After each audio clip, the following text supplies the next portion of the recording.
Nous commençons d'abord dans les territoires des Walungu, plus précisément dans la province d'Issid Kivu, où les forces armées de la République démocratique du Congo font face aux rebelles du M23 soutenus par l'armée rwandaise sur l'axe donc Kanyola, Zibira.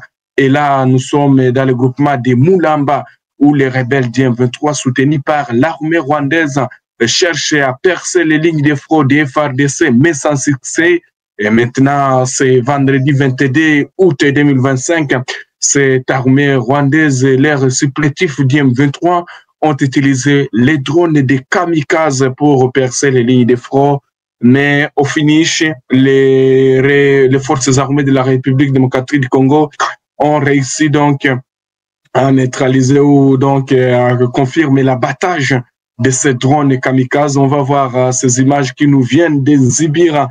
Voilà donc les drones là qui a été donc maîtrisé par les forces armées de la République démocratique du Congo. Et là, après donc que les rebelles du M23 ont utilisé maintes fois, et d'ailleurs il y a même les habitants qui alertaient sur ce qu'on appelle donc l'utilisation des drones par les rebelles du M23 sur l'axe donc Zibira, voire même Mulamba et Kanyola. Il n'y a pas de cela où il y a eu des attaques qui ont ciblé plusieurs positions des forces armées de la République démocratique du Congo du côté des Kanyola vers Mulamba, Nzibira. Alors aujourd'hui, ce soir d'ailleurs, parce qu'il y a eu les combats qui ont opposé les forces armées de la RDC aux rebelles du M23, Twirwaneho, Red Tabara, soutenu par l'armée rwandaise, donc sur l'axe Nzibira. Et c'est ainsi que les forces armées de la RDC confirment l'abattage de ces drones kamikazes que vous voyez là-bas sur ces images.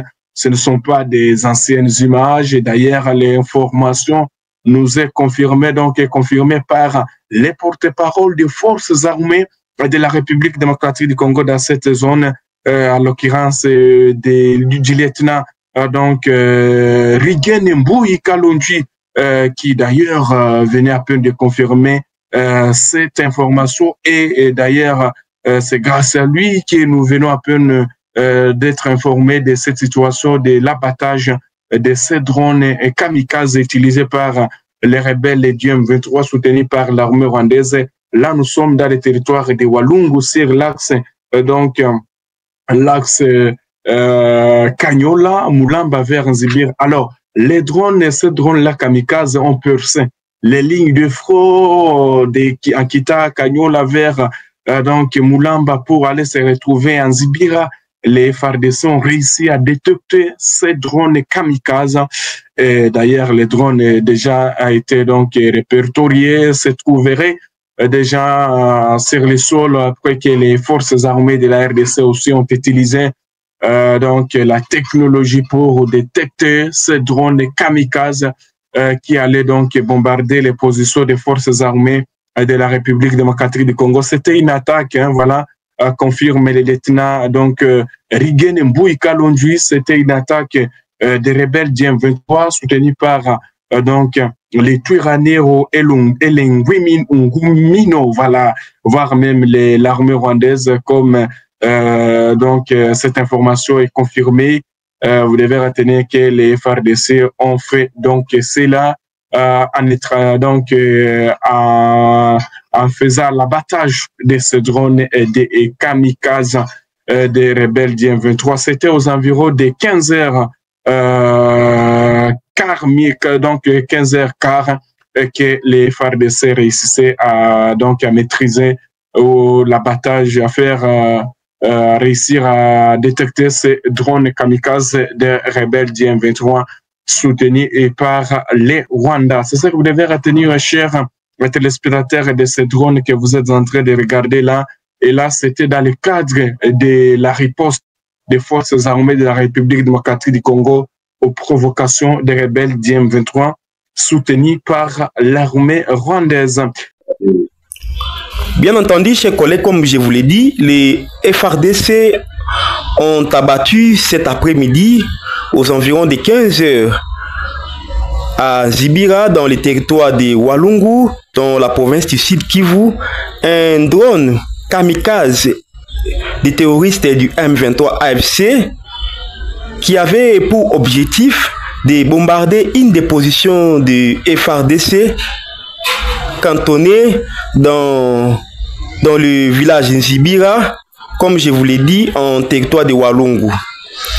Cet appareil volant kamikaze identifié noir sur blanc appartenant aux rebelles du M23 AFC a été abattu lors d'une intervention musclée, là j'ai dit bien musclée et chirurgicale, menée par une unité de FARDC du 3309e régiment d'infanterie.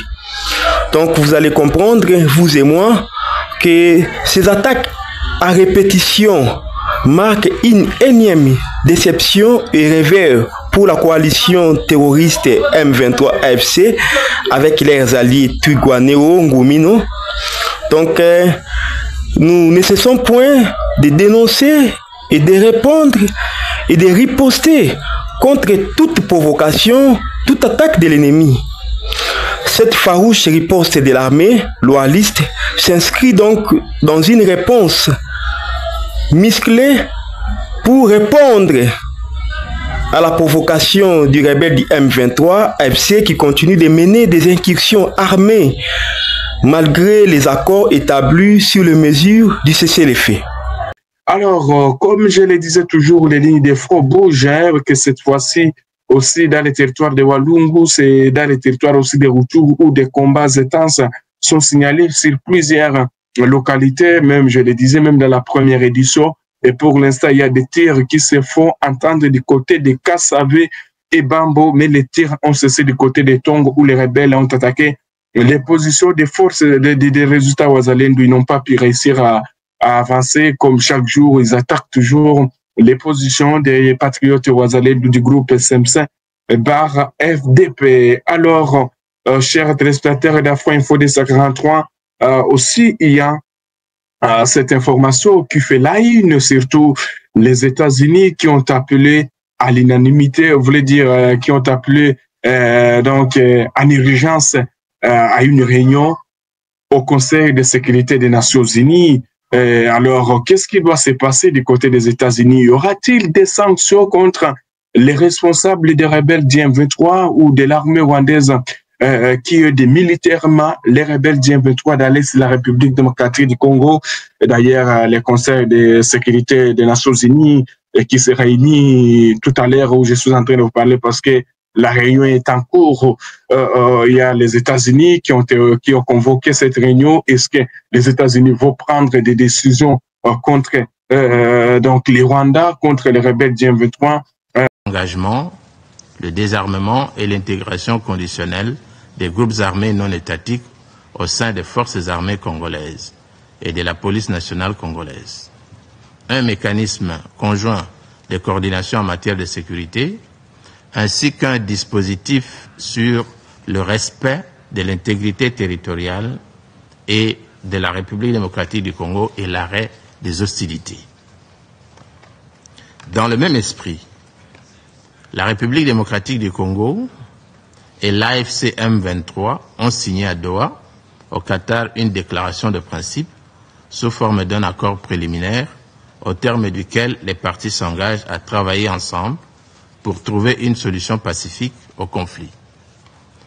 Le document énonce les bases et les valeurs fondamentales qui guideront les actions des parties concernées dans le cadre de ce processus de paix. Il vise à établir un cadre pour les négociations futures et à définir les objectifs communs à atteindre pour la paix et la stabilité dans la région.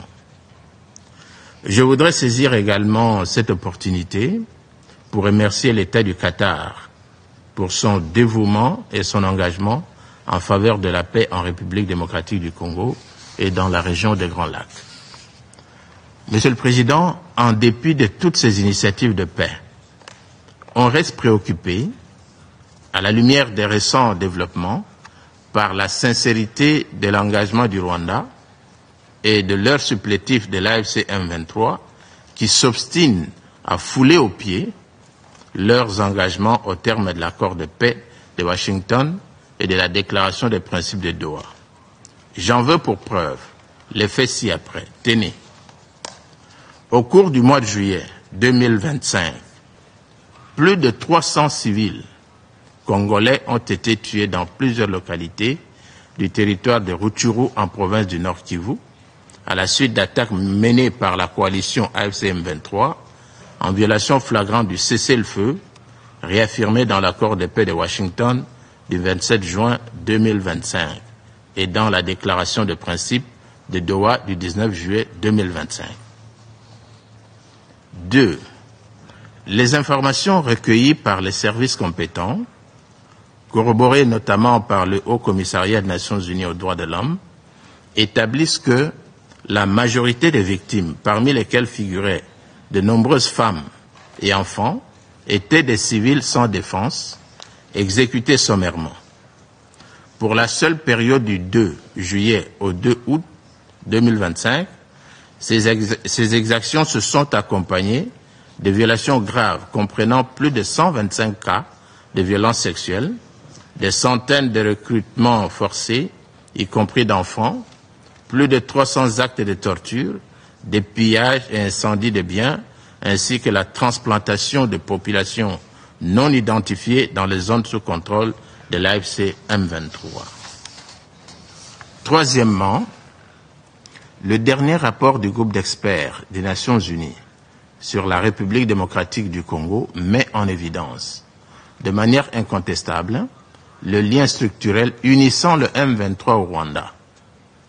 Il y est également établi que le Rwanda maintient un soutien actif, militaire, logistique et opérationnel à ce mouvement armé, ce qui alimente directement la poursuite des massacres, provoque des déplacements massifs et forcés de population et accentue la déstabilisation persistante de l'Est de la République démocratique du Congo, faits qui ont été confirmés ce matin par le briefing de Mme Pobi. Monsieur le Président, ces crimes ont une dimension ethnique manifeste. Des civils, notamment Hutus, ont été visés pour leur seule appartenance ethnique. C'est une tentative délibérée de remodeler par la violence le tissu social congolais. Face à ces preuves, la République démocratique du Congo demande au Conseil de renforcer sans délai le régime de sanctions en y inscrivant les commandants de l'AFC M23 et les responsables rwandais, de condamner la transplantation par l'AFC M23 de populations non identifiées sur le territoire congolais. En défendant sa propre résolution 2773, le Conseil protégera les civils, rétablira la crédibilité du processus de paix et imposera enfin la reddition des comptes. L'histoire récente de ce Conseil regorge de précédents où des sanctions ciblées ont été décidées contre des partis engagés dans des processus de paix dès lors qu'elles les sabotaient par des massacres et des violations massives. Le Conseil a déjà démontré que les sanctions ne sont pas contraires à la paix, mais au contraire nécessaires pour la rendre possible. Il n'y a aucune raison que le cas de la République démocratique du Congo fasse exception. En refusant d'imposer de telles mesures contre le M23 et ses soutiens rwandais, le Conseil s'exposerait à cautionner l'impunité, à miner sa propre résolution 2773 et à éroder sa propre crédibilité et légitimité. Aucun processus de paix ne peut survivre à l'impunité. Protéger les vies humaines est non négociable. Rester spectateur devant de tels crimes serait une forme de complicité. La protection des vies humaines, toute communauté confondue, reste non négociable et demeure au cœur de l'action gouvernementale. Le Conseil de sécurité ne saurait demeurer spectateur devant l'enracinement de l'impunité. La justice et des sanctions rigoureuses constituent des conditions préalables et non accessoires à tout règlement durable et équilibrée du conflit. Pour la République démocratique du Congo, la priorité demeure la restauration d'une paix durable et non d'une paix factice et éphémère, comme cela a été le cas depuis bientôt 3 décennies. J'invite donc le Conseil de sécurité, organe principal des Nations Unies, en charge du maintien de la paix et de la sécurité internationale, de bien vouloir veiller à la mise en application intégrale des dispositions de sa résolution 2773 du 21 février 2025. Dans cette optique, les garants de l'accord de paix de Washington et de la déclaration de principe de Doha devraient être encouragés à s'activer davantage pour mettre un terme définitif à cette guerre insensée qui cause d'indicibles souffrances aux populations congolaises vivant dans les zones sous contrôle de la coalition RDF-AFC M23. Dans ce contexte, le gouvernement appelle, avec la plus grande insistance, le Conseil de sécurité à assumer pleinement sa responsabilité en mobilisant sans délai tous les moyens nécessaires pour la mise en œuvre effective de la commission d'enquête internationale prévue par la résolution A/HRC RES/S/37/1 adoptée le 7 février 2025 lors de la 37e session extraordinaire du Conseil des droits de l'homme des Nations Unies. Il est impératif que cette commission établisse toute la vérité sur les crimes commis dans ce contexte d'agression, identifie sans ambiguïté leurs auteurs, commanditaires et complices, et veille à ce qu'ils soient traduits en justice. Elle devra également recommander des mesures de responsabilisation, y compris la transmission d'éléments au comité de sanctions du Conseil, afin que ces conclusions débouchent sur des décisions. Nous sommes arrivés à la fin de cette édition. Merci à vous de nous avoir suivis jusqu'ici. Si vous avez apprécié ces contenus, n'oubliez pas de vous abonner à notre chaîne, d'activer la cloche de notification pour ne rien manquer de nos prochaines vidéos. Likez et partagez cette vidéo. On se retrouve très prochainement. À bientôt.